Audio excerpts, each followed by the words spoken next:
இந்த வீடியோவில் நம்ம எதை பற்றி பார்க்க போகிறோம்னா, எல்பிஜி கேஸ் சிலிண்டர் பயன்படுத்துபவர்கள் இகேவிசி அப்டேட் செய்வது சம்பந்தமாக தற்போது மிகவும் முக்கியமான புதிய அறிவிப்பு ஒன்று வெளியே உள்ளது. அது என்ன அறிவிப்பு என்பதை பற்றி தான் இந்த வீடியோவில் அப்டேட்டில் பார்க்க போகிறோம். சமையல் எரிவாயு சிலிண்டர் இணைப்பை பயன்படுத்தும் வாடிக்கையாளர்கள் தங்களது விவரங்களை ஆன்லைன் மூலம் சமர்ப்பிக்க வேண்டும் என்றும், இதற்கான கடைசி தேதி மார்ச் 31 என்று சமூக வலைதளங்களில் செய்திகள் பரவின. இது சம்பந்தமாக எண்ணெய் நிறுவன அதிகாரிகள் விளக்கம் அளித்துள்ளனர். தமிழகத்தில் வீடுகளுக்கு சமையல் எரிவாயு சிலிண்டர்களை விநியோகம் செய்யும் பணியை இந்தியன் ஆயில் நிறுவனம், பாரத் பெட்ரோலியம் உள்ளிட்ட எண்ணெய் நிறுவனங்கள் மேற்கொண்டு வருகின்றன. இவ்வாறு சமையல் எரிவாயு சிலிண்டர் பெறும் வாடிக்கையாளர்களின் விவரங்களை எண்ணெய் நிறுவனங்கள் சேகரித்து வருகின்றது. ஆன்லைன் மூலம் இகேவிசி அப்டேட் செய்ய வேண்டும் என்று கூறுகின்றனர். வாடிக்கையாளர்கள் தங்களுடைய விவரங்களை ஆன்லைன் மூலம் சமர்ப்பிக்க மார்ச் 31 இறுதி நாள் எனவும், எனவே காலக்கெடு முடிவடைவதற்குள் வாடிக்கையாளர்கள் தங்களது விவரங்களை தங்கள் ஏஜென்சிகளிடம் சென்று தெரிவிக்க வேண்டுமென ஒரு செய்தி ஒன்று வேகமாக பரவியது.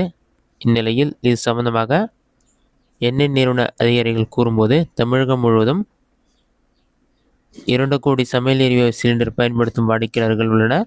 இதில் உண்மையான வாடிக்கையாளர்கள் யார் என்பதை கண்டறிந்து போலிகளை களைவதற்காக வாடிக்கையாளர்கள் விவரங்கள் ஆன்லைன் மூலம் சேகரிக்கப்பட்டு வருகிறது.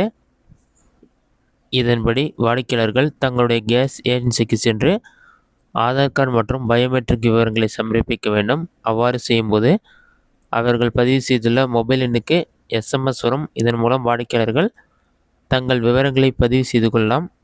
கேஸ் ஏஜென்சிகளுக்கு நேரில் செல்ல முடியாத வாடிக்கையாளர்களுக்கு ஏஜென்சி ஊழியர்கள் அவர்களது வீட்டுக்கே சென்று விவரங்களை சேகரிப்பார்கள் என்று கூறப்பட்டுள்ளது. இதுவரை மொத்த வாடிக்கையாளர்களில் தற்போது 65% பேர் தங்களுடைய விவரங்களை சமர்ப்பித்துள்ளனர். மேலும் இந்த விவரங்களை சமர்ப்பிக்க காலக்கெடு எதுவும் நிர்ணயிக்கப்படவில்லை என்றும் அதிகாரிகள் விளக்கம் அளித்துள்ளனர். இதுதான் தற்போதையிலான முக்கிய அறிவிப்பு. இதனால் பார்த்தீங்கன்னா, எல்பிஜி கேஸ் சிலிண்டர் பயன்படுத்துவர்கள் கண்டிப்பாக அவங்களுடைய கேஸ் ஏஜென்சிக்கு போய்ட்டும், அப்படி இல்லைனா ஆன்லைன் மூலமாகவும் நீங்கள் இகேவிசி அப்டேட் பண்ண சொல்லியிருக்காங்க. இதற்கான கடைசி தேதி தற்போது வரை அவங்க மென்ஷன் பண்ணல. ஆனால் எல்பிஜி கேஸ் சிலிண்டர் பயன்படுத்த அனைவரும் கண்டிப்பாக இகேவிசி அப்டேட் பண்ண சொல்லியிருக்காங்க. இதுதான் தற்போதையிலான முக்கிய அறிவிப்பு. இந்த வீடியோ உங்களுக்கு யூஸ்ஃபுல்லாக பண்ணிக்கிறேன். இந்த வீடியோ பிடிச்சிருந்த லைக் பண்ணுங்கள். வேறு ஏதாச்சும் டவுட் இருந்தால் கமெண்ட் பாக்ஸில் கமெண்ட் பண்ணுங்கள்.